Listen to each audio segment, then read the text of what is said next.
Alright, 14h01, ça va. Bon, le live du jour, le 5e live in my bed. Je vais juste vérifier que c'est bien retransmis sur ma page. Et je vois que c'est bon, c'est en direct. Donc voilà, j'ai reçu quelques messages me demandant où j'étais. Et me voilà, salut Marine. Donc le live d'aujourd'hui, je vous ai dit que je vous réservais des surprises. Et je ne vais pas commencer tout de suite avec les surprises. J'aime bien le teasing. Voilà, j'avais envie un peu de vous parler de mon parcours, de mon histoire, de comment j'ai avancé dans ma vie. Même si beaucoup d'entre vous me connaissaient déjà, même si vous connaissez probablement déjà mon histoire. J'avais envie de partager ça un peu parce que c'est une manière aussi pour moi de mettre de la perspective sur un chemin, parce que des fois, je sais pas, j'imagine que peut-être des fois je vous raconte des trucs et que, enfin, je vous dis ce que je fais et peut-être que vous vous dites mais que c'est pas possible ou que c'est difficile, enfin, je sais pas trop en fait, enfin, c'est les échos que j'ai eu un petit peu et du coup, c'est ma manière à moi de vous montrer que, enfin, je suis pas arrivée là où je suis en un claquement de doigts. Et j'ai pas fini d'arriver là où j'ai envie d'arriver en fait. Enfin, pour moi, il n'y a pas d'arrivée, il y a juste un chemin. Et du coup, c'était aussi une manière, voilà, comme je disais, de remettre de la perspective et de donner à voir un peu, enfin, que c'est jamais lié à une seule cause, enfin, rien n'est jamais lié à une seule cause et que c'est en traversant les choses qu'on avance. Donc,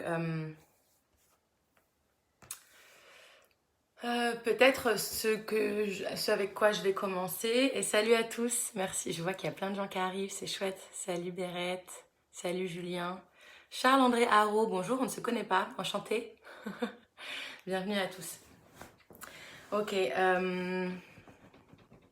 from where do I begin? Peut-être en fait, je vais commencer par parler. Oui, où suis-je arrivée, Charles-André? Où suis-je arrivée? Bah écoute, pour l'instant, dans mon lit. Voilà, tu vois, puisque ce sont des lives in my bed. Donc je suis dans mon lit, toujours, pour ces lives. Voilà, mais c'est intéressant que tu me poses cette question. En fait, enfin, je vois bien que c'est pour rire, mais ça me permet de rebondir là-dessus parce que, en fait,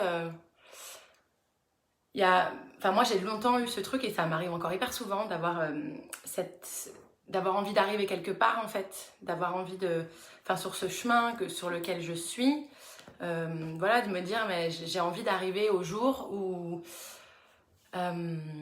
j'aurai plus de problèmes, d'arriver au jour où ma vie sera parfaite.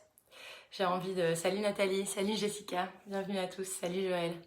Voilà, donc j'ai envie d'arriver à ce jour où tout sera enfin apaisé, serein, où j'aurai plus de douleur, où je serai plus malheureuse, ce jour où je serai arrivée en fait au bout du chemin de mes embûches. Bah oui, parce qu'il y a une arrivée, n'est-ce pas? Et en fait non. En fait, je me rends compte qu'il n'y a pas d'arrivée en fait. C'est le chemin en lui-même qui est une arrivée. Et par moments, c'est très douloureux pour moi de constater que je vais jamais arriver à cet endroit de plénitude totale et que toute ma vie, je vais continuer de traverser des moments difficiles, inconfortables, confrontants. Et il y a des moments où vraiment ça m'a mise, il n'y a pas si longtemps que ça encore, face à vraiment de l'impuissance totale, un sentiment d'impuissance totale et de grande désolation, de me dire mais ça va jamais s'arrêter en fait, ça ne s'arrête jamais, ce chemin ne s'arrête jamais. Et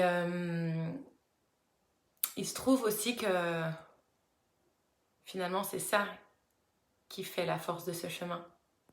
Parce que plus j'avance sur ce chemin, plus je développe des capacités à traverser. Et moi, ce que j'observe, en tout cas sur mon chemin à moi, c'est que plus j'avance, enfin si je me retourne sur les dernières années par exemple, plus je vois que j'ai de plus en plus de facilité en fait à accueillir mes émotions par exemple, et à traverser les émotions à me laisser traverser plutôt par les émotions qui sont là, Et du coup, voilà, il y a quelques années, un coup de déprime ou une situation difficile qui allait se présenter à moi, ça allait durer plusieurs jours, voire plusieurs semaines, voire plusieurs mois, sans forcément que je sois complètement au fond du gouffre, au fond du ravin, mais avec ce truc qui me colle à la peau en fait. Et je vois que ce qui se passe aujourd'hui, c'est que je vais beaucoup plus rapidement au fond du ravin, parce que j'ai moins peur d'y aller, parce que je sais que je ressors à chaque fois. Et du coup, ça va beaucoup plus vite. Les traversées de ces émotions sont beaucoup plus rapides. Et derrière ces traversées d'émotions très rapides, il y a, en tout cas dans mon expérience, une espèce de gratitude infinie. Une espèce de... En fait, au moment où je traverse ces émotions inconfortables, voire douloureuses, voire j'ai l'impression que je vais mourir, il y a quelque part en moi où il y a toujours la confiance, en fait, que j'ai déjà traversé ça et que je vais traverser à nouveau. Et que derrière, il y aura encore des traversées. Et du coup, quand je sors de ces moments de traversée, il y a vraiment quelque chose, je sais pas, je me sens hyper vivante, je me sens pleine de gratitude, je me sens prête à exploser de bonheur et d'amour en fait. Et chaque fois c'est plus rapide, chaque fois c'est moins inconfortable. Les émotions sont pas forcément moins intenses, mais il y a de plus en plus de confiance en fait à l'intérieur de moi. Et du coup, pour moi, c'est ça vraiment le chemin en fait, c'est d'avancer. Et il y a une phrase qui dit quelque chose, je ne me rappelle plus exactement comment elle dit, mais c'est le chemin n'est pas une ligne droite, c'est une spirale. Nous revenons chaque fois au même endroit et voyons de nouvelles vérités. Et pour moi, c'est vraiment ça en fait. Chaque fois, je reviens au même endroit et je découvre de nouvelles choses, j'apprends de nouvelles choses et je vais plus loin en fait, plus en profondeur. Voilà, et moi, il y a plein d'événements dans ma vie qui m'ont permis d'aller plus en profondeur. Je pense que dans vos vies, à vous aussi, c'est pareil. L'être humain, souvent, a besoin de petits électrochocs, voire de gros électrochocs, pour sortir de son endormissement, en fait, et pour se dépasser, aller plus loin, aller voir plus loin.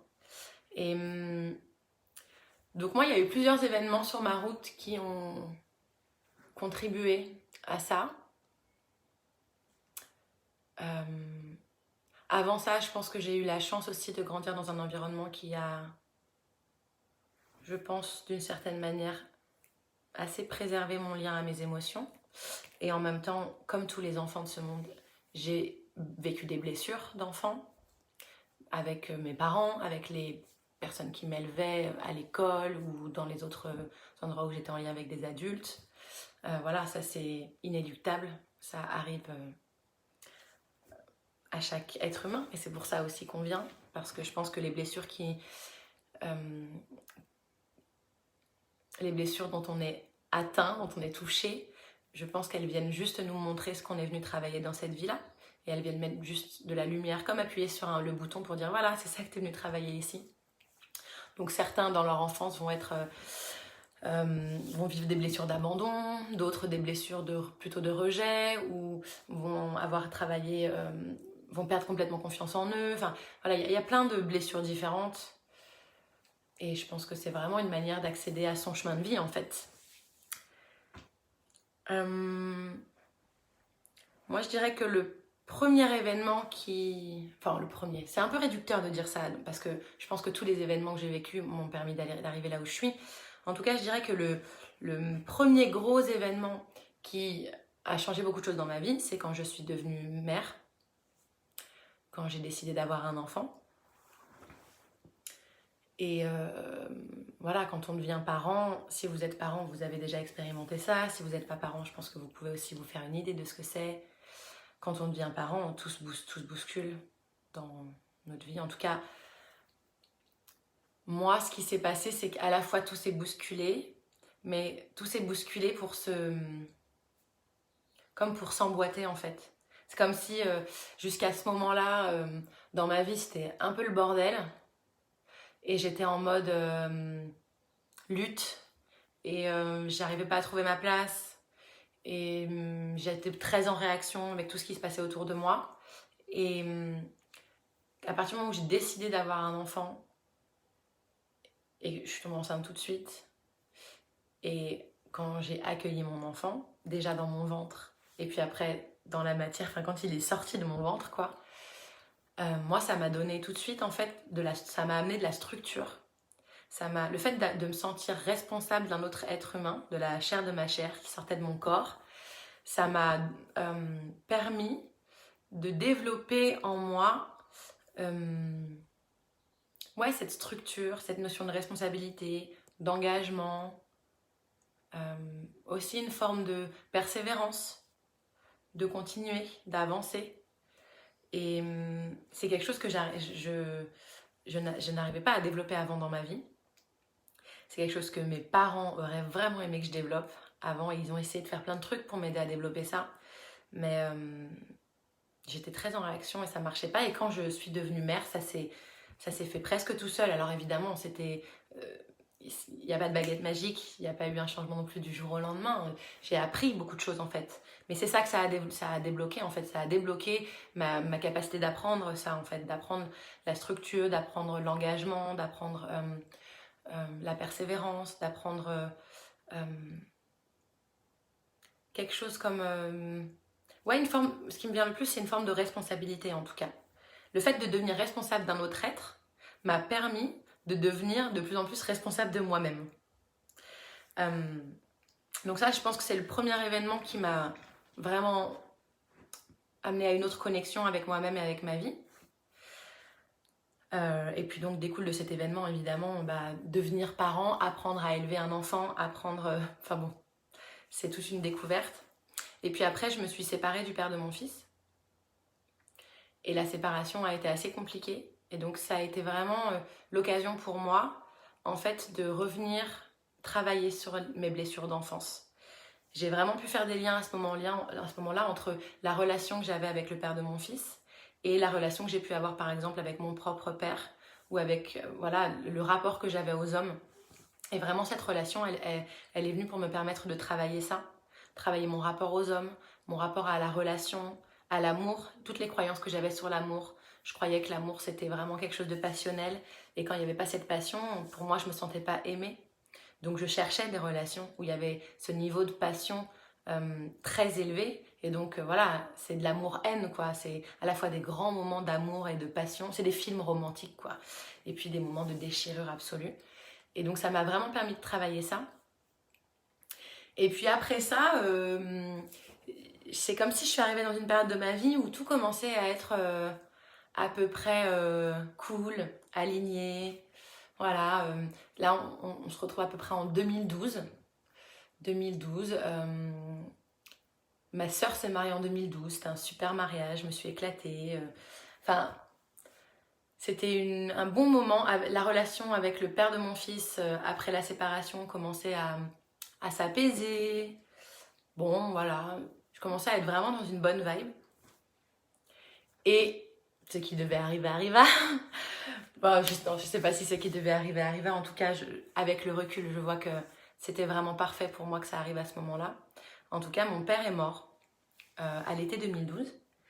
Il est mort dans un accident, donc de manière accidentelle, inattendue. C'était pas du tout prévu, quoi. L'accident, c'est jamais prévu. Et avec le recul, je vois que c'est presque un cadeau pour moi qu'il soit mort à ce moment-là, parce que c'était un moment où j'étais pas dans le creux de la vague, j'avais plus de ressources pour traverser ce qui se présentait à moi. Et ce qui s'est présenté à ce moment-là, c'était vraiment, je pense, un des plus gros challenges que j'ai eu à traverser et à relever dans ma vie. Voilà, j'avais 25 ans, j'avais une super bonne relation avec mon père, j'étais encore très proche de lui, même si j'étais déjà dans une relation d'adulte à adulte avec lui. Et il est mort de manière accidentelle et ça a été hyper violent. Et ce qui a été violent pour moi, ça a été aussi de voir mes proches souffrir, ma mère, voilà, qui était... Enfin, moi, l'histoire de mon père et de ma mère, c'est la première histoire d'amour dont j'ai été témoin. Et j'ai toujours grandi avec cette image que c'était une histoire d'amour parfaite. Même si en grandissant et en devenant adulte, je tu peux avoir une autre vision et voir que j'ai idéalisé beaucoup de choses et que chaque histoire relève ses défis, chaque personne, chaque relation. Néanmoins, c'était une... Voilà, mes parents se sont rencontrés, je suis leur premier enfant, ils se sont rencontrés, je crois qu'ils avaient, je sais pas, 18, 20 ans peut-être, enfin j'en sais rien, à la fac, oui, 20 ans. Et donc voilà, quand mon père est mort, ça faisait 30 ans qu'ils étaient ensemble, un truc comme ça, je pense. Et moi, je voyais... Enfin, moi, c'est vraiment venu appuyer sur ce truc que bah, l'amour, ça fait souffrir, en fait. Parce que quoi qu'il arrive, ça s'arrête. Soit parce que les gens nous quittent, soit parce que moi, je quitte les gens, parce que la relation n'est plus possible, soit parce que les gens meurent. Donc, en fait, l'amour, c'est voué à l'échec, l'amour, c'est voué à la souffrance. Voilà, et de voir mes frères et sœurs aussi souffrir. De voir toute ma famille souffrir, en fait. Mes cousins, mes oncles et tantes, mes grands-parents, enfin tout le monde, quoi, de voir comment... Et de voir aussi, dans cette souffrance, les liens qui se créent. Voilà, parce qu'au moment du décès de mon père, il y a eu un afflux dans la maison de mes parents, où moi j'étais à ce moment-là, avec mon frère. Et voilà, et toute la famille a commencé à arriver, à venir. C'était un squat géant. Et c'était vraiment bon d'avoir tout le monde, d'avoir ce soutien. Et la cérémonie de mon père, c'était une fête, c'était une vraie fête. Je regrette presque de pas avoir, qu'on n'ait pas filmé ce moment-là, tellement c'était un beau moment et qui, moi, m'a permis de traverser ce deuil. Et en même temps, voilà, dans les mois qui ont suivi, la solitude, la souffrance, la difficulté d'avancer, de reprendre goût à la vie. Et puis 6 mois après, et ben c'est le père de mon fils qui est mort, de manière accidentelle aussi. Donc voilà, une mort sur une mort en fait. Là, c'est comme si... Enfin, à ce moment-là, ce que j'ai vécu, moi, c'était un truc d'une grande injustice et qui, je disais, mais en fait, je me disais, mais j'avais pas suffisamment la tête sous l'eau. C'est quoi le projet? J'étais pas suffisamment dans la souffrance et dans la merde. Donc là, maintenant, je souffre encore plus, en fait.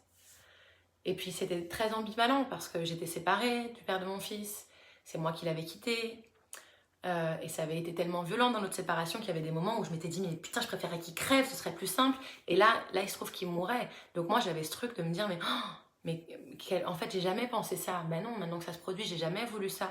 Et puis je voyais mon fils qui avait 4 ans et demi, 5 ans presque, enfin à quelques semaines, 5 ans.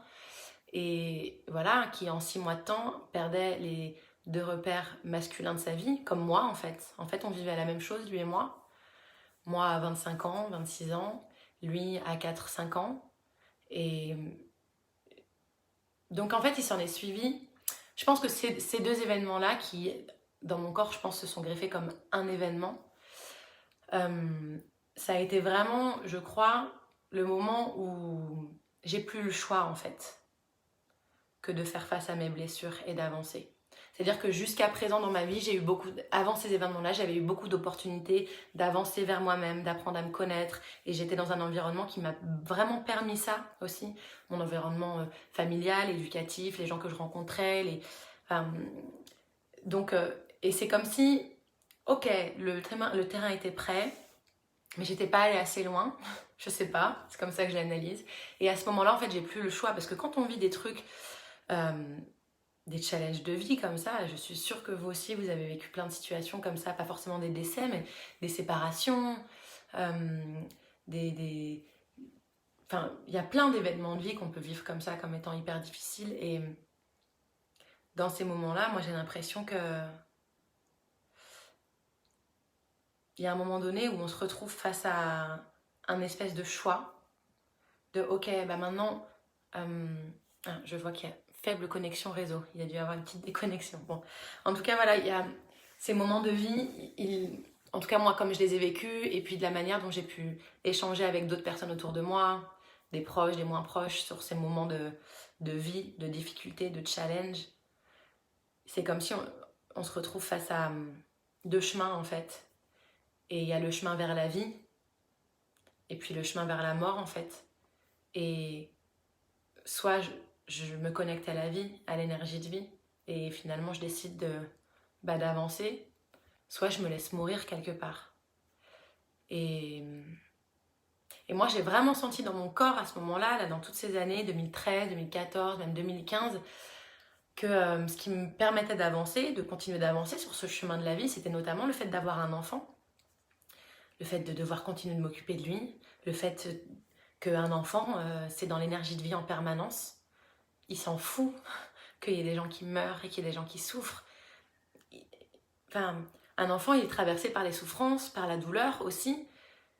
Mais 5 minutes après, il dit viens, on va jouer, en fait. Et du coup, je crois que mon fils, malgré lui, probablement, ou en tout cas, peut-être je peux me relier et me dire que tout était parfait ainsi. En tout cas, je crois que ça a été un vrai soutien pour moi dans ma vie à ce moment-là. Parce que je crois que... Enfin, je sais pas, je peux pas faire de plan, mais je suis pas sûre que j'aurais autant continué d'avancer si je n'avais pas eu cet enfant-là dans ma vie. Même si il y a énormément de moments où j'avais juste envie qu'il soit pas dans ma vie. Parce que j'avais pas de disponibilité. Et donc j'ai vécu plusieurs années où franchement, je faisais le minimum de ce que je pouvais faire à la maison, au travail. Enfin voilà, j'emmenais mon fils à l'école, j'allais au travail, je sortais du travail, j'allais le chercher, je rentrais chez moi. Je cuisinais très peu ou des trucs vraiment très basiques, pâtes, riz, pommes de terre. On mangeait beaucoup à l'extérieur parce que j'avais la flemme de cuisiner. Chez moi, je faisais le ménage une fois de temps en temps. Enfin, on passait beaucoup de temps devant les écrans. Mon fils dormait avec moi. On regardait des... Je le mettais beaucoup devant des dessins animés pour pouvoir dormir parce que j'étais hyper fatiguée.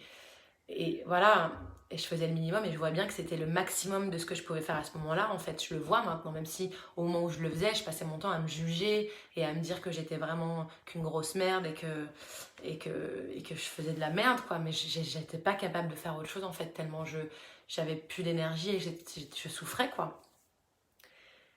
Et au fur et à mesure d'avant. Et en fait, je sentais qu'il y avait quand même à l'intérieur de moi une espèce de rage de vivre qui jamais s'arrêtait. Même si c'était hyper douloureux, même si je trouvais que c'était pas juste la vie que je vivais, et même si je me disais c'est pas juste, et puis il y a d'autres moments, d'un coup je regardais le monde et je me disais ouais, enfin, toi tu trouves que c'est pas juste, mais regarde ta vie, ma cocotte, il y a plein de gens qui vivent des trucs qui souffrent 15 000 fois plus que toi, et toi t'es là en train de te plaindre. Enfin ouais, il y avait toutes ces ambivalences. Et puis au fur et à mesure, j'ai continué à avancer. J'ai pris la décision de partir en voyage avec mon fils, en fait. Et cette décision, je sais pas d'où elle est, enfin, je sais pas d'où elle est venue. En fait, je crois que c'est vraiment quelque chose qui est arrivé comme pour me soutenir. Parce que c'était donc début 2015. J'étais plutôt en train de me dire que j'allais m'acheter une maison. Puisqu'après la mort de mon père, j'avais eu un peu d'argent. Et du coup, j'étais en train de me dire... je vais m'acheter une maison parce que j'étais dans un appartement, dans une résidence qui me plaisait pas du tout, l'ambiance me plaisait pas du tout, j'avais des voisins que je trouvais archi cons. Enfin, j'étais dans une ambiance où je me sentais pas épanouie, donc je me suis dit bon bah voilà, je vais m'acheter une petite maison et j'aurai un petit chez moi quoi. Et un soir, j'étais en train de regarder des annonces de maisons pour acheter une maison et d'un coup j'ai tapé dans Google, j'ai tapé dans Google faire le tour du monde avec son enfant. Mais honnêtement, je ne sais pas d'où ça vient ce truc. Je me rappelle pas. J'étais en train de regarder les maisons et d'un coup, c'est arrivé quoi. Et j'ai tapé ça dans Google et je suis tombée sur plein de blogs de plein de familles qui voyageaient dans le monde avec leurs enfants. Et j'ai passé la nuit à regarder ça et à me dire putain, c'est ça que je vais faire en fait. Je vais pas du tout acheter une maison. En fait, je vais me barrer en voyage. Je vais me casser à l'autre bout du monde avec mon fils et on va voyager quoi. Et donc c'est ce que j'ai fait. C'était un choix qui n'a pas été non plus facile, parce que, notamment parce que ma sœur était enceinte à ce moment-là. Et que moi, avec mon projet, soit je partais pendant sa grossesse, et moi je projetais de partir pendant 1 an. Avec mon fils, on partait, voilà, c'était mon projet, on part. On sait pas, je partais en Asie du Sud-Est, et j'ai une idée plus ou moins de l'itinéraire, mais je sais pas, voilà, je sais pas, on verra quoi. Et je savais que, voilà, soit j'allais partir pendant sa grossesse, soit juste après l'arrivée de ce bébé, de mon neveu, j'allais devenir tante, j'étais pas encore tante à ce moment-là. Mais je savais que quoi qu'il arrive, la première année de vie de mon neveu, j'allais pas vraiment être là, j'allais être à distance. Et j'ai une relation très forte avec ma sœur. J'ai d'autres frères et sœurs aussi à qui j'ai une très, très belle relation aussi, très forte, mais on est plus loin en âge. Moi, je suis la plus âgée et donc on a, voilà, avec cette sœur-là qui est juste après moi, on a vraiment grandi ensemble. Et du coup, c'était quand même une décision difficile à prendre. Et enfin voilà, rien que d'en parler, je me sens vraiment émue en fait. Je me rappelle de ce moment en fait où je l'ai appelée et où je lui dis voilà, il faut que je te dise quelque chose. Elle a cru que j'allais lui annoncer que j'étais enceinte. Non, pas du tout, j'avais même pas de mec à l'époque, c'était pas du tout le truc. Et donc je lui dis non, non, voilà, je projette de partir en voyage avec mon fils, avec Noam, pendant 1 an. Et, et je me souviens qu'on pleurait toutes les deux au téléphone parce que voilà, on avait bien conscience toutes les deux de cette distance qu'il y aurait dans ce moment si important de sa vie où moi j'avais vraiment envie d'être avec elle. Et je me souviens que ma sœur, elle m'a dit, euh, je suis hyper émue de vous raconter ça. Elle m'a dit en pleurant, écoute, barre-toi et surtout reviens pas avant de t'être retrouvée en fait.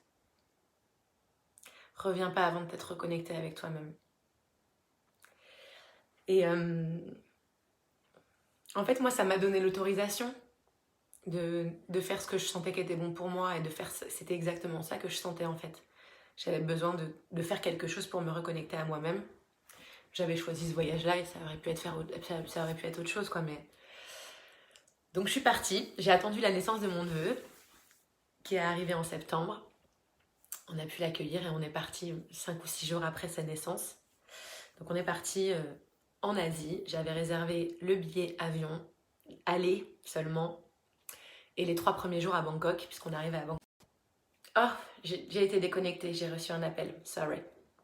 J'ai reçu un appel pendant un live, mais en plus à un moment donné, je suis hyper dans l'émotion. Les gens m'appellent, qu'est-ce que c'est que ça? Attendez, je vais, hop, voilà. Ça fait 26 minutes que je vous parle en plus. Enfin voilà, du coup, on est parti pour 1 an faire ce voyage. On n'est pas du tout resté 1 an en voyage. On est rentré au bout de 6 semaines. Parce qu'en fait, les 2 premières semaines ont été absolument magiques, c'était des vacances. Puis au bout de 2 semaines, je pense que mon fils comme moi, on a réalisé qu'on n'était pas en vacances. Et ça a commencé à partir en cacahuète entre lui et moi.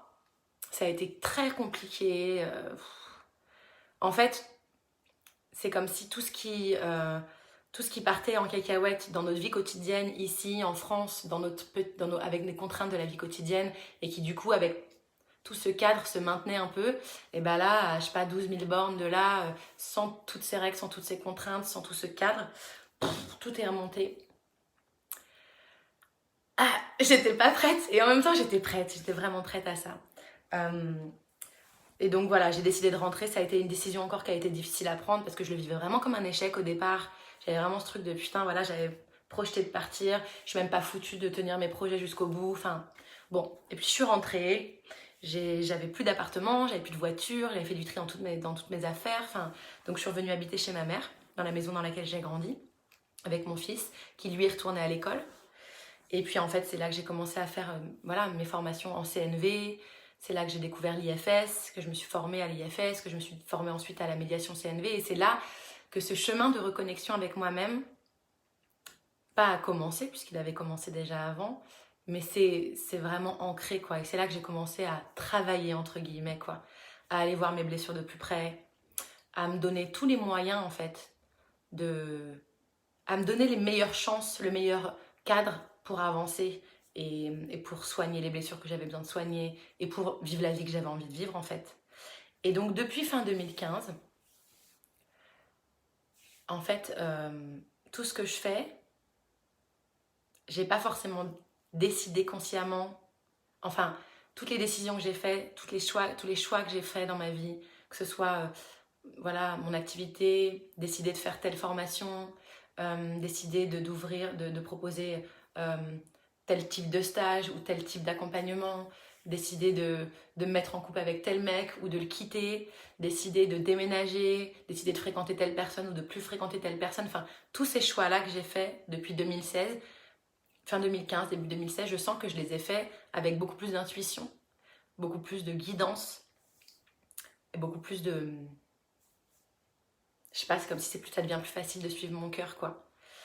Donc, je pense que les événements de vie qu'on peut vivre comme étant très tragiques et douloureux, en fait, ils viennent aussi nous apprendre des choses sur nous-mêmes. Ils viennent nous permettre de nous dévoiler à nous-mêmes, de connecter avec nos ressources les plus profondes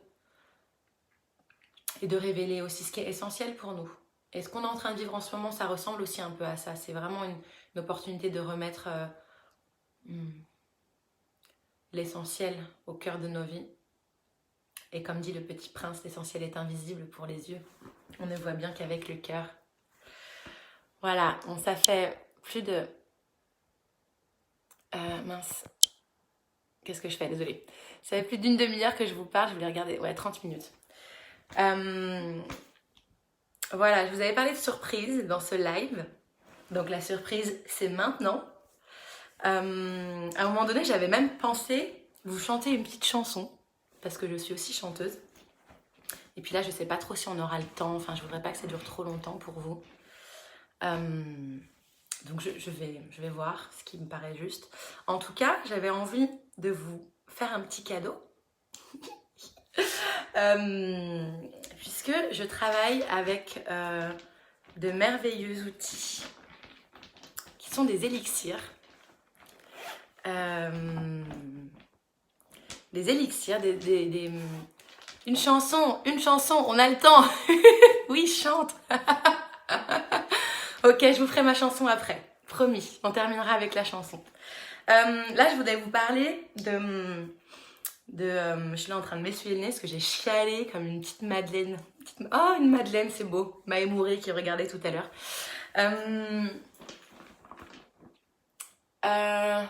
Donc les élixirs, en fait, les élixirs Pravaha, qui ont été créés par Anaïs et Jean-Baptiste, qui est un couple, voilà, auprès de qui je me suis formée pour ces élixirs.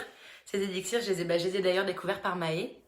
Enfin, par Michael, qui m'a emmenée à Maë, qui m'a fait découvrir les élixirs. Bref, ces élixirs sont des petites fiolounettes, des mélanges d'essences, de fleurs, et dont je suis ambassadrice, et que j'utilise auprès de mes clients pour soutenir le travail, dans mon propre chemin aussi, pour me soutenir, voilà. Et il y a quelque chose que j'aime bien avec les élixirs, que je propose de plus en plus dernièrement, c'est des tirages en fait avec les élixirs.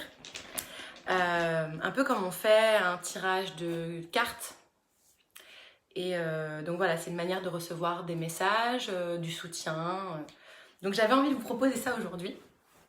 Et c'est un peu un challenge pour moi parce que je me rends compte qu'il y a plein de gens qui vont trouver ça un peu bizarre et tout ça. Voilà, et en même temps, je sens que c'est important pour moi de montrer ça aussi, cet aspect de moi, ma connexion voilà, avec mes croyances, ma foi et tout cet aspect de spiritualité en fait, qui fait très très partie de ma vie. De plus en plus depuis quelques années. Donc voilà, donc je vous propose un petit tirage sur voilà, peut-être l'énergie de ce qu'on vit en ce moment. Voilà, peut-être aujourd'hui ou peut-être de manière un peu plus large. Je pense que chacun pourra l'interpréter comme ça lui parle. Et puis voilà, ça vous parle, ça vous parle, ça vous parle pas, ça vous parle pas. Moi, je suis très tranquille avec ça. En tout cas, j'ai beaucoup de joie à être avec ces petits élixirs. C'est comme des petits amis de poche. Et donc voilà, donc je vais vous faire un tirage en direct. Donc on va tirer ensemble, puisque je suis aussi connectée avec toutes vos énergies, puisque vous êtes là avec moi en fait, puisque l'énergie ne se fiche des distances et de la matière. Et puis après le petit tirage, du coup, on chantera une petite chanson. Hein, voilà. Donc je vais tirer 9 élixirs dans 3 colonnes différentes. J'essaierai de vous les montrer, mais c'est pas hyper évident. On va voir comment on fait. Les 3 premiers viendront plutôt parler du message de nos âmes ou de l'âme de l'univers. En tout cas, de qu'est-ce qu'on est appelé à faire, dans quelle direction on est un peu appelé en ce moment. La deuxième colonne qu'on tirera, que je mettrai à l'autre bout, c'est plutôt la concrétisation dans la matière, dans l'ici et maintenant, sur cette planète. Comment est-ce que, voilà, si on écoute ce message, comment est-ce que ça peut se concrétiser? Et puis la colonne du milieu, les 3 élixirs du milieu viendront nous éclairer sur les obstacles ou bien les ponts entre voilà, ce message et puis cette concrétisation. Moi, j'ai observé que souvent, les obstacles sont des ponts. Ça fait le lien d'ailleurs avec ce que je viens de partager avec vous dans ce live. Voilà, donc on y va. On va voir quel est le premier élixir que je tire. Ok, le premier élixir est Anna. Oh, puis il y a ma cousine qui est connectée en plus. Elle s'appelle Anna. Alors, Anna, c'est l'élixir qui est connecté au chakra racine. Et pour moi, ici, il vient parler de la connexion à la Terre, à notre planète. Et que je pense que, voilà, il me semble que c'est un moment où c'est vraiment important qu'on reprenne le sens de vraiment cette connexion en fait à la Terre, cet ancrage, cet enracinement. Et je pense que ça vient aussi nous apporter un soutien pour nous libérer des peurs en fait, pour traverser les peurs, nous permettre d'avancer avec plus de paix à l'intérieur de nous. On va voir quels sont les autres qui viennent derrière. Au fur et à mesure, je vais continuer de voir de quoi ça parle. Ok. Le deuxième est Joseph. Joseph, il vient nous parler du masculin sacré, du soutien de cette énergie de masculin. On n'a pas beaucoup l'habitude de sentir cette énergie dans le monde actuel parce que c'est un monde patriarcal qui met en lumière le masculin désaxé en fait. Et cette énergie du masculin sacré, c'est vraiment une énergie de soutien qui peut apporter de la structure, de la fondation. Et il y a vraiment un éveil du masculin sacré en ce moment. Voilà, je crois que c'est de ça que ça parle.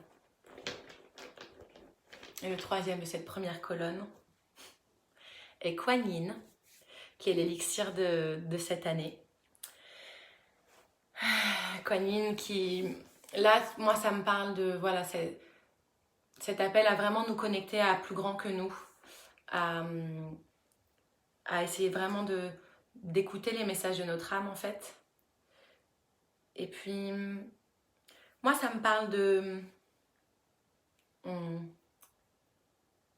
quelque chose comme une énergie de résilience et d'acceptation pour traverser les épreuves, mais aussi d'engagement fort en fait. Quelque chose qui vient dire, ok, maintenant, je ne fais plus de petits arrangements avec moi-même et je vais vraiment dans la direction qui est la mienne en fait. J'avance avec foi et puis sans regarder en arrière en fait. Enfin, je sais pas si c'est très clair pour vous, mais bon, au fur et à mesure, je vais continuer le tirage et puis on va voir de quoi ça vous parle. Ok, donc la colonne du bout, c'est la concrétisation dans la matière. Ok, donc le premier élixir que je tire est Sananda. C'est l'élixir qui est connecté au chakra du cœur. Et donc là, il est en face de la colonne Anna. On va voir ce qui viendra en milieu. Et pour moi, voilà, c'est évidemment la seule voie possible, en tout cas moi dans mon chemin aujourd'hui, et c'est ce que je sens autour de moi, c'est la voie du cœur. La voie du cœur, on ne voit bien qu'avec le cœur. Le Petit Prince, Saint-Exupéry avait déjà tout compris, évidemment, et puis c'est pas seul avant lui.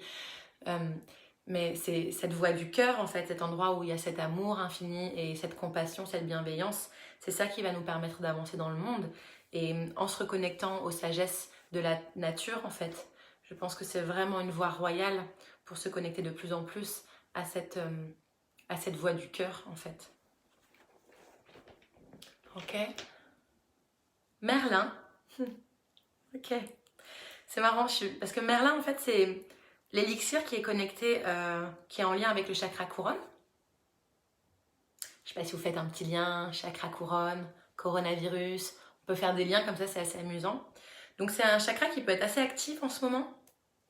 Et c'est le chakra qui nous permet aussi de nous connecter à ce monde invisible, à plus grand que nous. Hein, le haut de notre tête. Et donc, je pense que ce que ça vient dire ici, c'est vraiment de travailler, enfin, qu'on puisse de plus en plus soutenir cette connexion entre nos vies et puis l'invisible. Parce qu'en fait, c'est pas parce que ça se voit pas que c'est pas là. C'est pas parce que c'est pas palpable que ça existe pas ou que c'est pas réel. L'énergie, le fait qu'on est créateur de notre propre réalité, c'est réel en fait. C'est pas parce que vous pouvez pas le voir ou pas le sentir comme vous sentez voilà, votre corps ou les objets que vous touchez, c'est pas parce que c'est pas pour ça que ça n'existe pas en fait. Donc il y a vraiment à ouvrir les perceptions, vos sens en fait, tous vos sens, notamment l'intuition aussi, et à vous permettre de voir la magie qui est présente dans votre vie. Et en fait, elle est partout autour de vous si vous vous permettez de la voir. Le troisième élixir de cette colonne. Isis Osiris, qui est relié au sacra sacré et qui parle de trouver l'équilibre en fait, de vivre l'équilibre. Donc l'équilibre en nous, entre nous et l'extérieur, l'équilibre entre le féminin et le masculin, l'équilibre dans le monde en fait.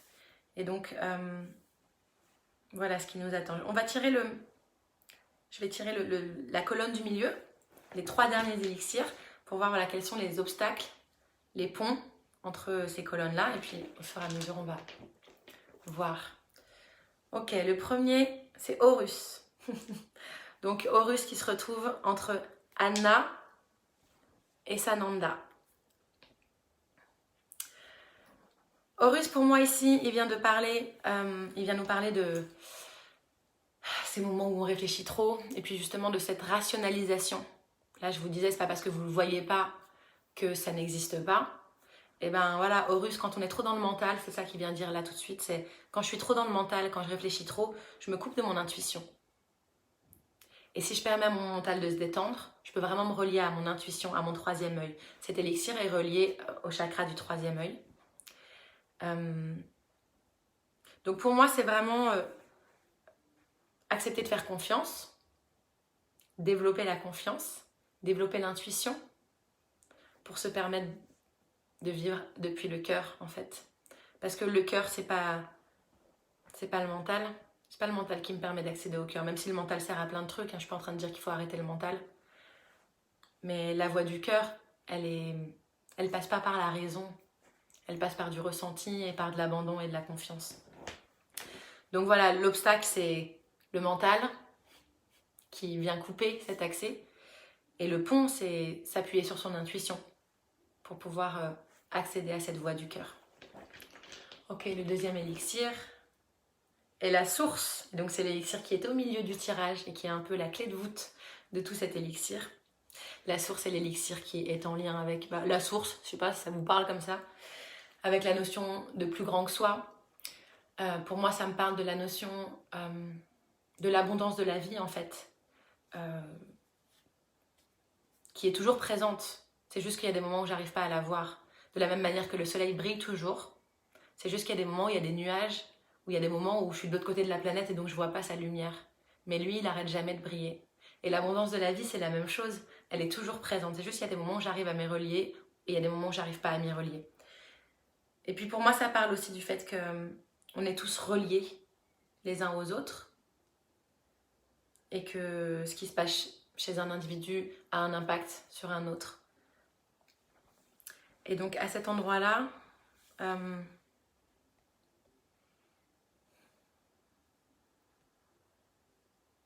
pour moi, ça parle vraiment du fait que là, probablement que l'énergie du masculin a beaucoup de choses à apporter au monde, notamment dans la structure pour construire ce nouveau monde qui est en train de se construire.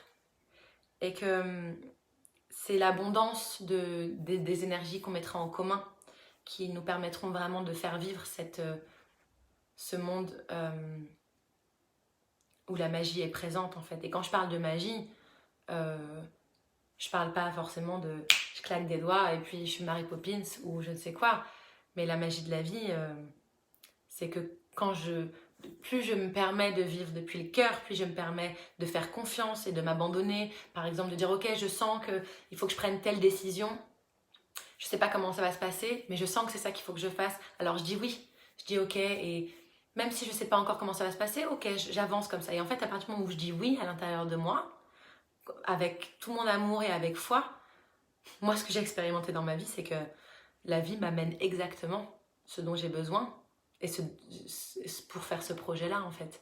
Donc je crois que c'est de ça dont ça parle à cet endroit-là. S'abandonner et faire foi en fait, et dire oui à la vie, accepter que l'énergie de la vie nous traverse.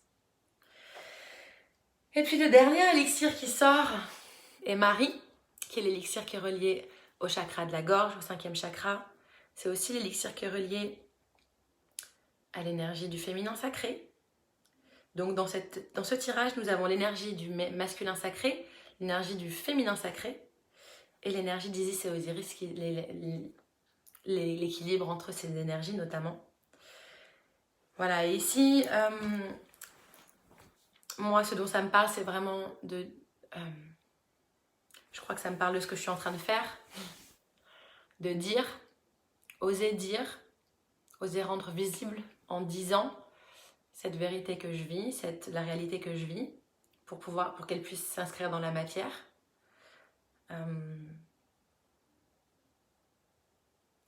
Parce que si je ne dis pas, moi, si je ne rends pas visible cette connexion que j'ai à l'invisible, je permets moins à d'autres de s'y relier.